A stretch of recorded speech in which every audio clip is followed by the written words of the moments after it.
Welcome to the film analysis. Today with the question of why trigger warnings often trigger.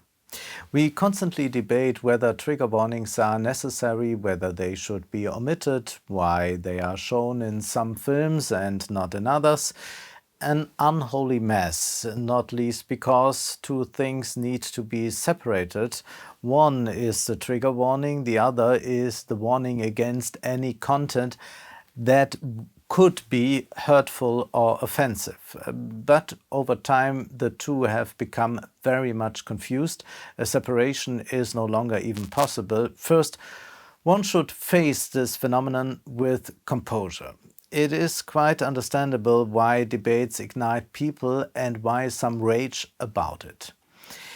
After all, one does not have such a good experience when institutions start to classify anything. Let's think of the German so-called voluntary self-regulation of the film industry, the FSK, comparable to the European PEGI, rating films for the age of 12, 16 or 18 makes sense in terms of youth protection.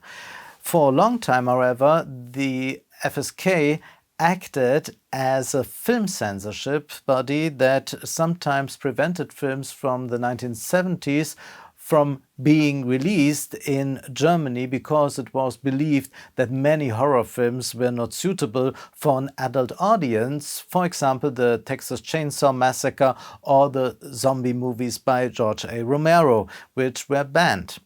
Decades later, the FSK is slowly releasing all these films. And there's also the German Film and Media Rating, which often awards the rating especially valuable, for example, and there too the categories are not quite clear because this rating can be given to a run-of-the-mill comedy as well as to a drama by Michael Haneke.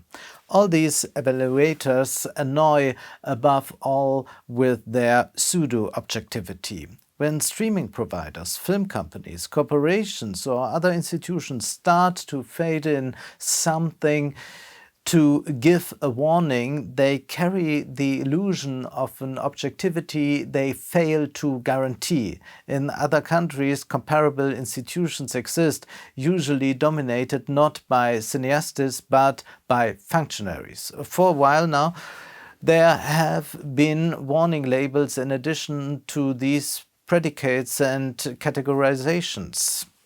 Streaming services make use of them, but film festivals also sometimes warn about films, or even TV stations have recently started displaying warnings. This content can be offensive, this content no longer reflects today's zeitgeist, etc. So far, cinema has been relatively free of this. At least we haven't experienced it that way yet. However, as I said, a lot of things get mixed up in the process. A trigger warning would be, for example, this film shows explicit sexual violence and could be triggering. So you want to protect victims of sexual violence, for example, from being re-traumatized. However, this should not primarily trigger the victims to say, "Oh, then I'd rather not watch this film," but rather to prepare the victims for this to become an issue so that they can engage with it internally and set in motion the mechanisms they need to avoid being traumatized again. The trauma theory has been around in various forms for over 100 years. Freud already diagnosed hysterics suffer from reminiscences. The social psychologist Markus Brunner writes in an essay, "However, there are limits to such trauma prevention measures. Not only explicit depictions of violence may trigger trauma, but also extremely subtle moments of perception. Certain facial features, gestures or voices can remind people of the perpetrators. Specific smells or sounds of the place where the crime was committed, sometimes only a play of light and shadow produced by curtains or the perfume of the person sitting next to you can trigger flashbacks. Consequently, no public space, no matter how sensitively designed, can really protect victims from traumatizing situations. And fortunately, we have films illustrating just that. Take Money by Hitchcock from 1964.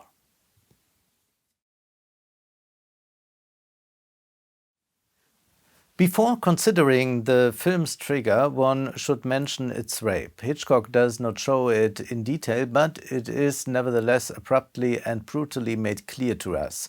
It is particularly disturbing that Hitchcock stages the rapist as the victim's savior at the same time.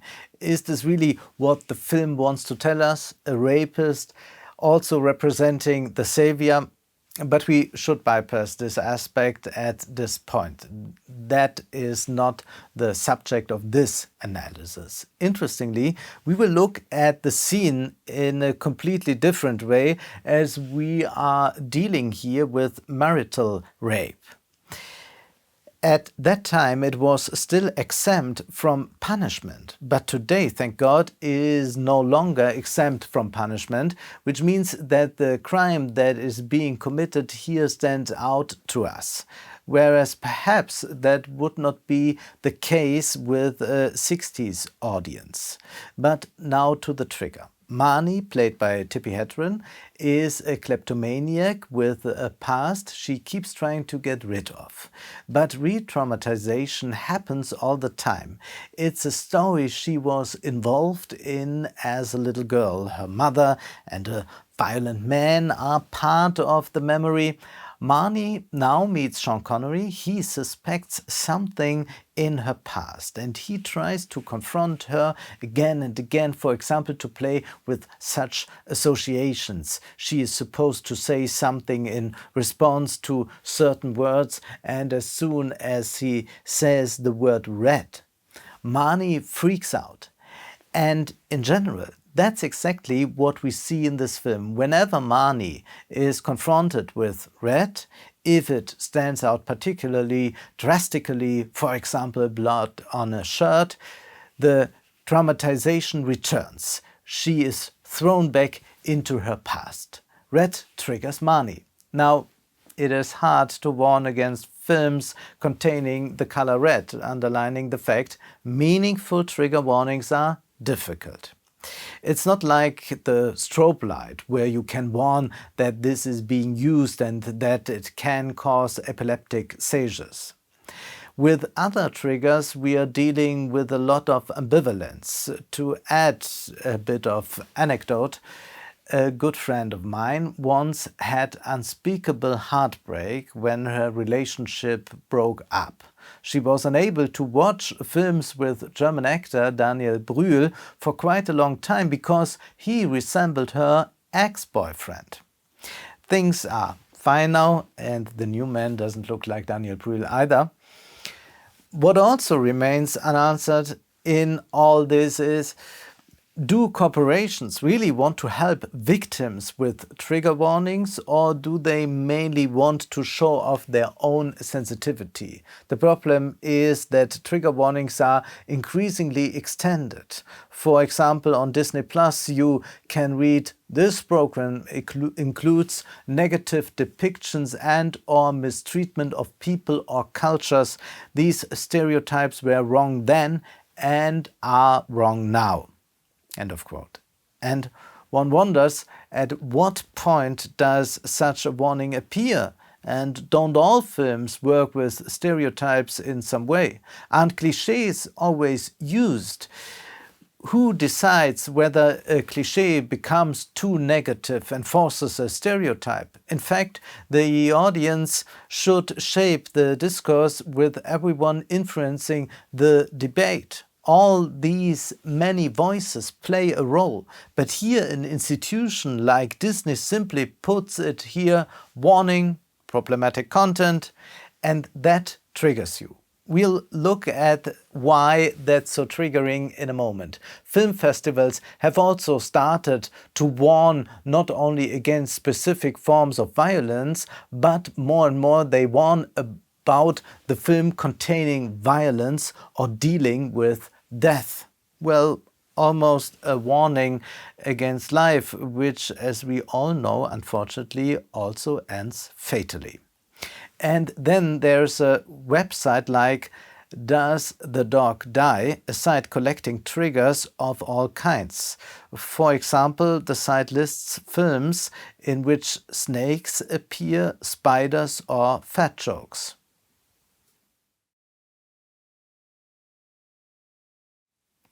Here, the concept of triggers is expanded more and more so that we can then start to ask ourselves, what triggers me? Logic holes in the story, mindless dialogues, the excessive use of shaky cameras, the faces of Dwayne "The Rock" Johnson or Matthias Schweighöfer. In fact, Matthias Schweighöfer almost ruined Oppenheimer for me.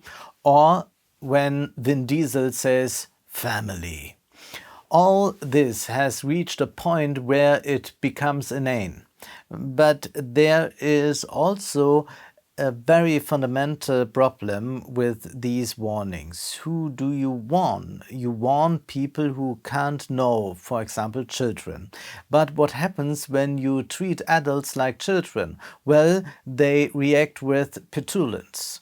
You must stomp your feet, get angry, and finally return to the trigger warning debate. Who is supposed to be protected here? Let's exclude children as viewers because these warnings are almost always directed at adults. TV stations warn about old programs. They say there was a different sense of humor back then. Well, who would have thought that? But if people are no longer trusted to recognize that, for example, gender roles in films from the 1960s are different from gender roles in our present day, then we must ask ourselves, can we still trust people with democracy? Because obviously we must only deal with children when we think about the consequences of all these warnings. But in fact, even in these post-democratic conditions, it is increasingly assumed that citizens are only consumers who can be used, who can be given something. And they swallow that. They go along with everything. And then again, consumers seem quite willing to believe in a big agenda with the trigger warnings that we now also must protect citizens from this and that, that no trespassing is written everywhere, or at least enter at your own risk. The harshness of reality constantly increases. Cultural products reflect society, but their one pretends to be hypersensitive, finally leading to very smooth films, films of the greatest possible clarity instead of provocation and brusqueness. One wants everything to turn out wonderfully cute. Again and again, one can talk to scriptwriters who have been involved in television about how time and again television editors desperately want a happy ending. One should not leave the audience alone with so many negative feelings. It's a very interesting time we live in. We have this extreme social hardship. We are sealing ourselves off from refugees. We see people everywhere collecting bottles on the street to somehow make ends meet. But at least our films stay nice and clean. Everything stays cheerful there. Film becomes a safe space where everything else is becoming more and more insecure. But let's take a step back and look at a film from 1967, the gangster film Bonnie and Clyde by Arthur Penn with Ron Beatty and Faye Dunaway. The film was criticized by many at the time for showing explicit violence and staging it with relish. Yes, indeed. a film taking pleasure in excess and murder and robbery and manslaughter. And if you watch this film today, you can still feel this vitality, even if the scenes no longer shock you in the same way. We are used to other things. But film critics like Pauline Kael or Roger Ebert pointed out back then that Bonnie and Clyde is a great film, and that this pedagogical view doesn't really understand the film at all. This view suggests the film's depictions to become reality. Bonnie and Clyde plays with excess, but is perhaps harmless to a degree we can hardly imagine. And perhaps the brutality is to be found somewhere else entirely. In one scene, Clyde orders Bonnie to take off her hair clip. I don't like it, carrying a tremendous graphicness, brutality, perhaps much more than the murder scenes we usually see in the film.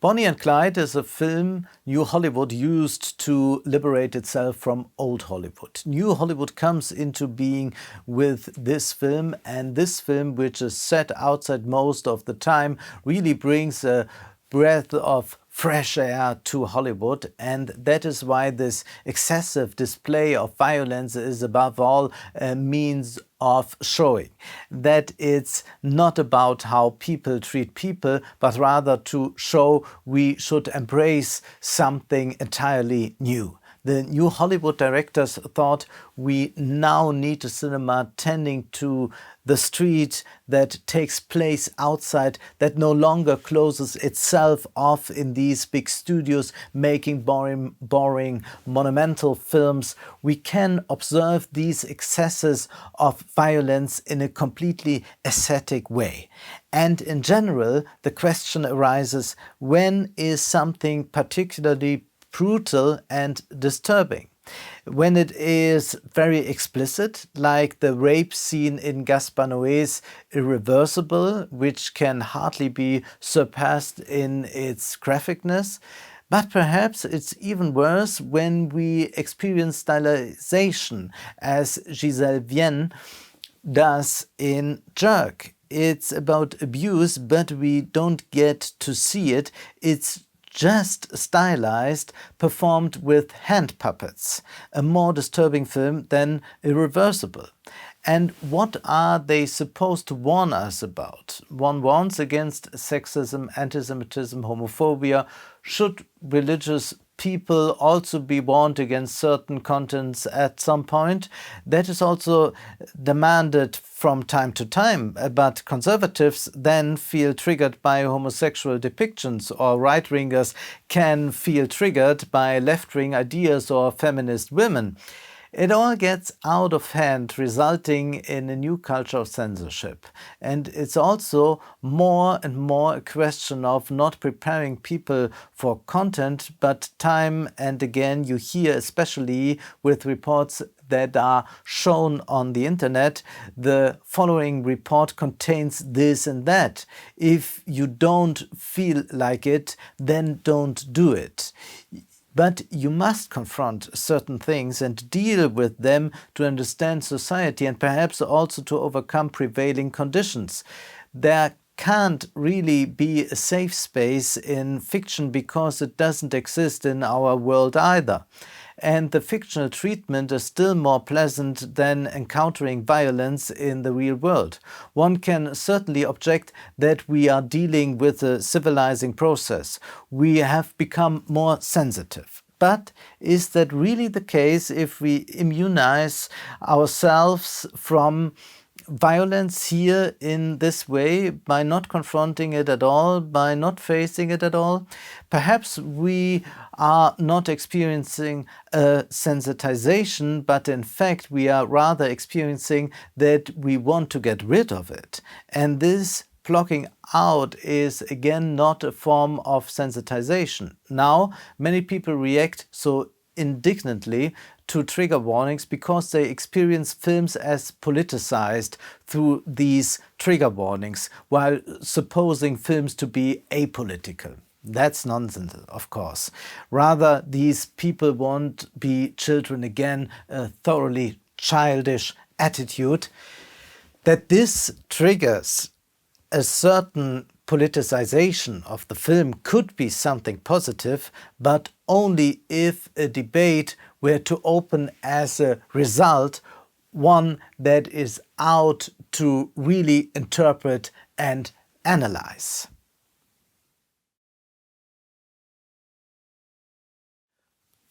The warning signs are not aimed at polyphony, as is usual in film criticism. Rather, the warning appears as a law of nature. Crucially, these warnings call Enlightenment into question. Immanuel Kant writes, "Enlightenment is man's emergence from his self-imposed immaturity." Immaturity is the inability to use one's understanding without guidance from another.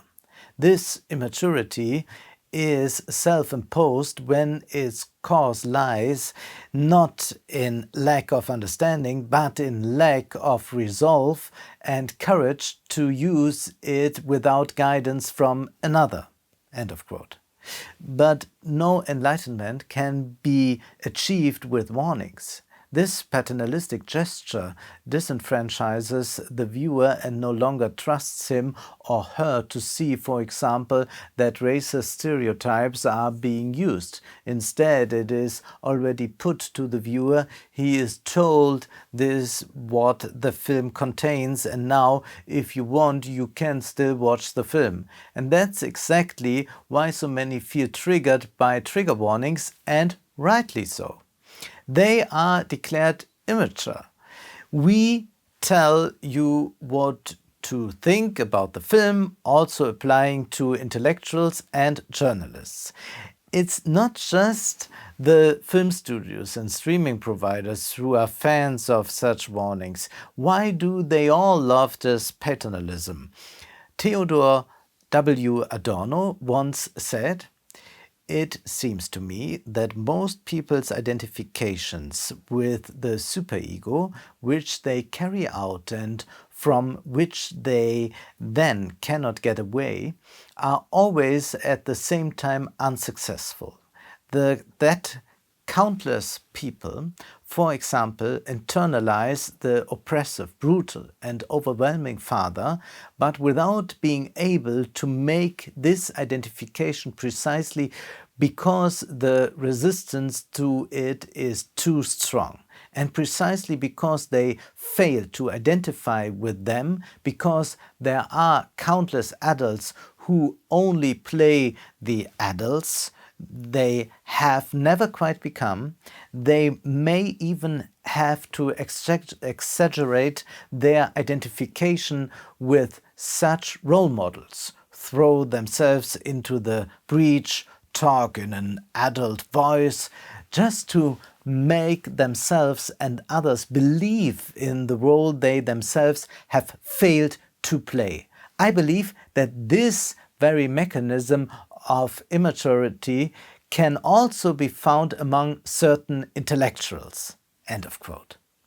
Adorno writes, "We are dealing with adults merely enacting adults, and to cover this up, they go over to appearing particularly adult.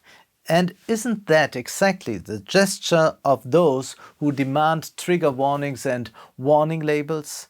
They act as if they are the real adults who can now tell the other adults what is good and what is bad and what they need to be warned about because maybe they are not ready yet." Kant writes that we do not live in an enlightened age, but in an age of enlightenment. And by that he means that enlightenment is a process, that one must deal with films, for example, hear different voices on them, exchange ideas. If you heed warnings, this reflection doesn't even begin. A trigger warning says the enlightenment is dealt with. Here's the film, attention, attention, the real confrontation is refused, it's anticipated by the trigger warning. thinking ceases to exist. The traumatized, who should be protected from one thing or the other, should have better access to therapy. Enlightened people, in any case, do not need warnings. This much we can conclude. People accompanying the process of enlightenment can see and not only watch. It would be nice if you would like to support the film analysis financially. You can do so via my bank account or PayPal. Also, you can find me on Patreon. Thank you very much.